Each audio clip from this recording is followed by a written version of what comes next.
पीड़ितों के लिए तारीखों के पुल बांधना बंद करें, क्योंकि बाढ़ पीड़ितों के लिए चाहे हमारे डीसी महोदय भी हैं, एसपी साहिबा है और सारे प्रशासनिक अधिकारी हैं, समाज सेवी संस्थाएं हैं और समाज सेवी हैं, सबने अपना 100% योगदान दिया है। आज हमें जो कार्य किए हैं उनके तारीखों के पुल बांधने की जरूरत नहीं है। आज हमें जरूरत है तो उनको मुआवजा मिले, किसानों को मुआवजा मिले, और जिन्होंने अपनी ढानियां बनाई हैं, मैंने देखे आर्यन स्कूल के पास का सीन, मेरे वार्ड के हैं कई पर्सन जिन्होंने ढानियां बनाई।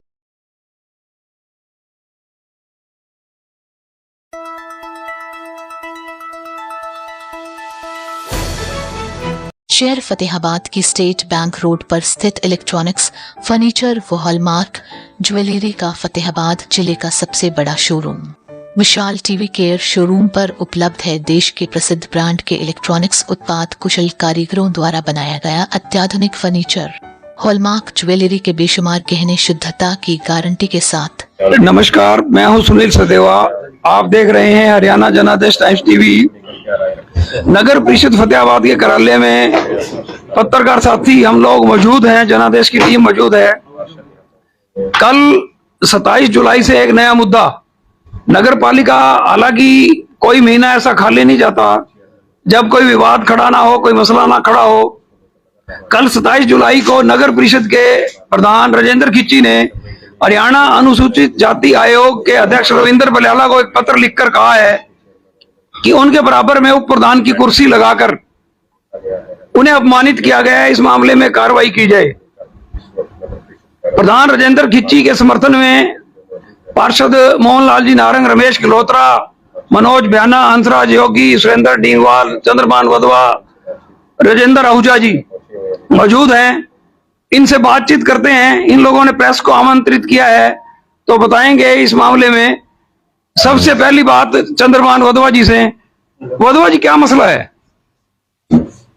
सर, मसला है प्रधान जी की तरफ से जो पत्र जारी किया गया, उस पत्र के रिगार्डिंग आज हम यहाँ पर हुए, इकट्ठे हुए हैं, और इसके अंदर कहीं ना कहीं 1 साल के करीब हो गया, क्योंकि मैं शिक्षक वर्ग से संबंध रखता हूँ और बहुत ही अच्छी सोच के साथ हम नगर परिषद के अंदर कार्य को लेकर आए थे। लेकिन पिछले 1 साल के दौरान सारा शहर देख रहा है कि ऐसे कोई 15 दिन नहीं बीते जब नगर परिषद के अंदर कोई हंगामा ना हुआ। उस हंगामे के अंदर कोई भी घटना अगर घटी है तो उसको हर बार बड़ी सूझबूझ के साथ हमारे प्रधान जी ने सुलझाया है। सारा शहर उन पर, उनकी शराफत पर, उनके कार्य करने की लगन पर पूर्णतः विश्वास रखता है। लेकिन कुछ सर्कमस्टेंसेस ऐसी बनी हुई है जिसकी वजह से आज हमारे प्रधान जी को मजबूर होकर जो ये लेटर लिखा, या उन्होंने इस तरह का इन्वायरमेंट जिसके अंदर वो घुटन महसूस कर रहे थे, और सारी परिस्थितियों को देखते हुए उन्होंने जो कल निर्णय लिया है वो उनके लिए और हमारे लिए बड़ी दुखद बात भी है ये। लेकिन करते क्या, मजबूरियां थी जिसकी वजह से उन्होंने ऐसा किया। कारण क्या रही जी, आपको क्या लगता है, क्या कारण है इसके? कारण ऐसे रहे, जब कोई भी आदमी है काम करने के लिए आता है, जनप्रतिनिधि 60,000 70,000 की जनता उसको बनाती है, तो उसका बड़ा एक लगन सी होती है मन के अंदर कि मैं बना हूं, जनता के लिए बना हूं, जनता के लिए मुझे वो कार्य करने हैं जो जिसके लिए हमेशा के लिए सर्व समाज उसे याद रखे कि मैं जब बना तो मेरे द्वारा ये कार्य किए गए।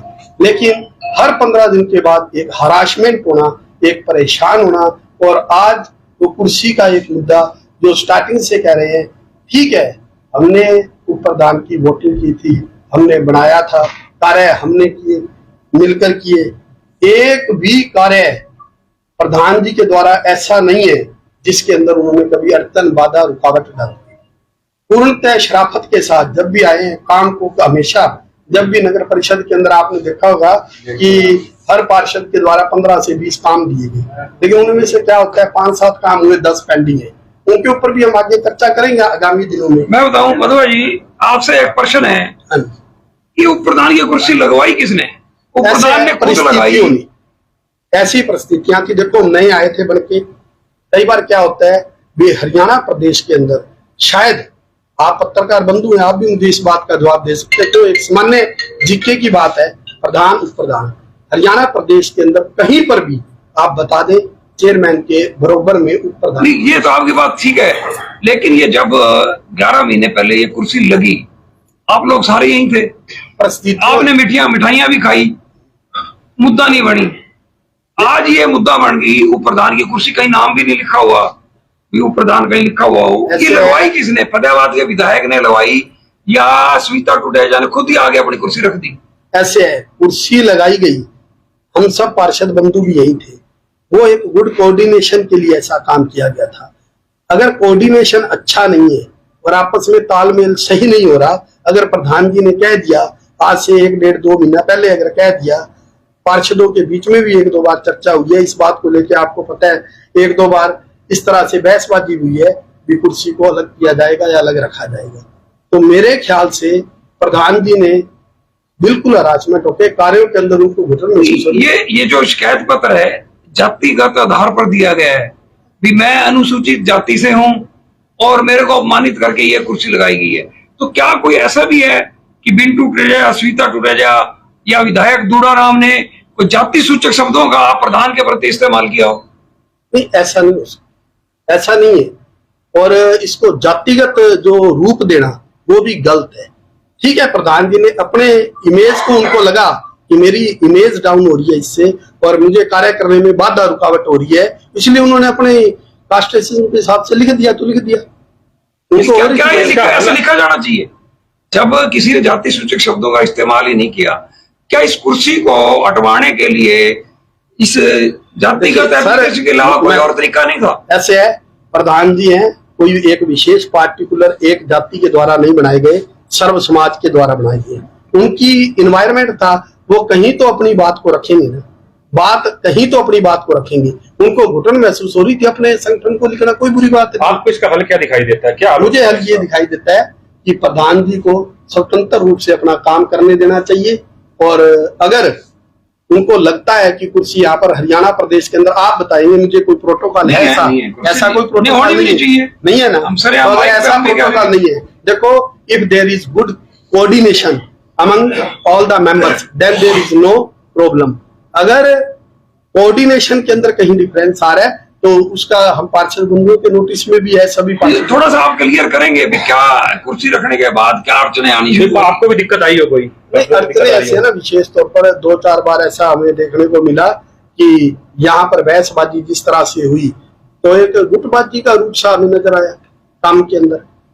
किस तरह की बहसबाजी? विकास कार्यों को लेकर? विकास कार्यों को लेकर होती, विकास कार्यों को, क्योंकि प्रधान जी कहते हैं मेरे द्वारा मेरे कामों को नहीं लगाया जा रहा। आप में से आपसे ज्यादा कोई बोर्ड पार्षद है जो ये कहने की हिम्मत करे कि विधायक दूड़ाराम की वजह से ये कुर्सी रखी गई? मेरे भाई बंधु, मैं आपको बताऊं, मेरे साथ कोई कह सकता है ऐसी? क्या वास्तव में ये स्थिति नहीं है? इसका जवाब ये भी देंगे साथ में। मैं प्रश्न कर रहा हूँ। देखिए, फतेहाबाद के विधायक हर मीटिंग में, आपकी मीटिंग में आते हैं, हम मीटिंग की सारी रिकॉर्डिंग करते हैं। आपने एक बार कागज भी फाड़े, योगी जी भी ऐतराज करते हैं, निर्मल शिवाज भी ऐतराज करते हैं, राजेंद्र आहूजा जी जैसे, मनोज बैना जी जैसे, गिलोत्रा जी जैसे शांत आदमी कुछ कहते हुए नहीं, मेरे ख्याल लंबा चौड़ा नहीं कहते। आप लोग एक चीज बताइए कि बिना भाजपा विधायक की अनुमति के, बिना प्रशासन की अनुमति सहमति के, मौखिक लो या लिखित लो, क्या कोई कुर्सी अपने आप रख सकता है? ऐसे जी डीवाल जी, आप कहीं दोबारा कुछ कहना चाहते हैं? वधवा जी कहिए कुछ। योगी जी जैसा बाढ़ पीड़ितों के लिए तारीखों के पुल बांधना बंद करें, क्योंकि बाढ़ पीड़ितों के लिए चाहे हमारे डीसी महोदय जी हैं, एसपी साहिबा है और सारे प्रशासनिक अधिकारी हैं, समाज सेवी संस्थाएं हैं और समाज सेवी हैं, सबने अपना 100% योगदान दिया है। आज हमें जो कार्य किए हैं उनके तारीखों के पुल बांधने की जरूरत नहीं है। आज हमें जरूरत है तो उनको मुआवजा मिले, किसानों को मुआवजा मिले।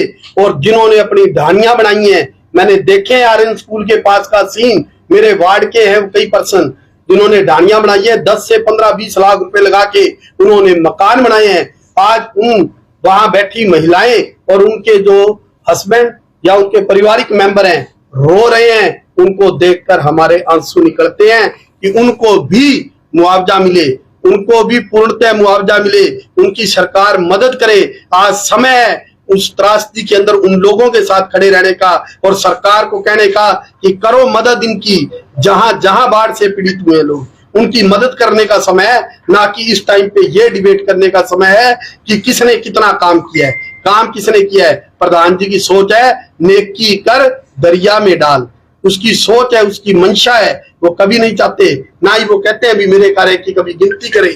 आप सभी पत्रकार बंधु गड़े हैं, आप हमें कह दे कि मास्टर जी आप ये या प्रधान जी हम वहां नहीं गए या हमारे वार्ड से नहीं गए। सारे वार्डों के लोग वहां पर पहुंचे, हर किसी को चिंता थी अपने मकानों की, हर किसी को चिंता थी अपने भाई बहनों की, हर किसी को चिंता थी किसान की और वहां खड़े जवान की चिंता थी। इस तरह से नहीं थे, सभी का 100% है, किसी एक को पार्टिकुलर नहीं बनाना चाहिए, सबका 100% कंट्रीब्यूशन है। आप वहां पर खड़े हुए थे, हम देख रहे थे किस तरह से पानी के अंदर जा जाकर आप वीडियो बना रहे थे, उसको भी हमने देखा है। बच्चे आपके भी हैं सर, आपने भी वो कष्ट झेला है, सारे समाज ने वो कष्ट झेला है। आज अगर परिस्थितियां सुधर रही हैं तो उसके अंदर जो पीड़ित हुए हैं उनको इंसाफ दिलाने का समय है, उनके लिए कुछ सरकार से मांगने का समय है, ना कि हमारी आपस में ये बताने का कि मैंने कितने % योगदान दिया है।